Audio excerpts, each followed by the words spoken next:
د لغمان د ولسونو د انسجام د ملي وسلوال فوز د قربانیو او سرښندنو د ستاینې سترو ملي ټولګټو پروژو او له نظام څخه د ولسونو د ملاتړ پراخه غونډه جوړه شوه. په جوړه شوې پراخه ولسي غونډه کې چې د لغمان د ولایتي شورا په نوښت جوړه شوې وه، د لغمان والي محمد ننګ ترڅنګ په ولسي جرګه ولایتي شورا کې د لغمان د خلکو منتخب استازو، قومي، جهادي او اکاډمیکو سترو شخصیتونو، مخور او مشرانو، ځوانانو، مدني فعالانو او د رسنیو استازو هم شتون درلود. چې په پیل کې د ولایتي شورا رئیس محمد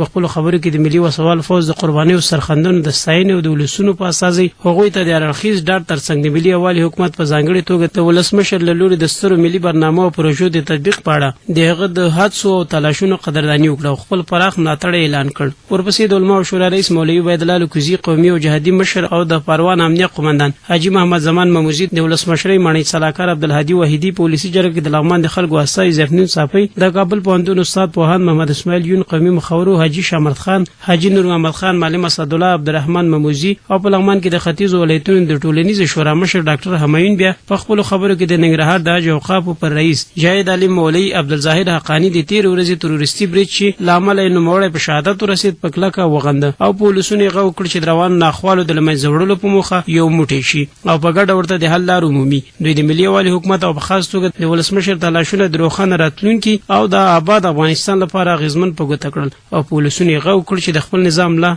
وروتړي. په پای کې لغمان والي محمد ننګ د ولایتي شورا له دغه نوښت او د ولسونو له پراخ ملاتړ څخه د معین ترڅنګ د امنیتي او دفاعي ځواکونو قرباني او سرښندنې وستایلې او د غراض د ولسونو په اړخیزه همکارۍ ټینګار وکړ. ښاغلي ننګ په خپلو خبرو کې وسلوال طالبانو ته د هېواد د ولسمشر له لوري د وړاندې شوې طرحې په اهمیت او ارزښت هم تفصیلي خبرې وکړي او زیاته کړه چې د سولې ټینګښت درنې حوصلې، ګذشت او انعطاف ته جدي اړتیا لري او موږ باید په دغه لاره کې د خپلو ولسونو د هوساینې لپاره له هېڅ راز قربانۍ مخ ونه ګرځوو.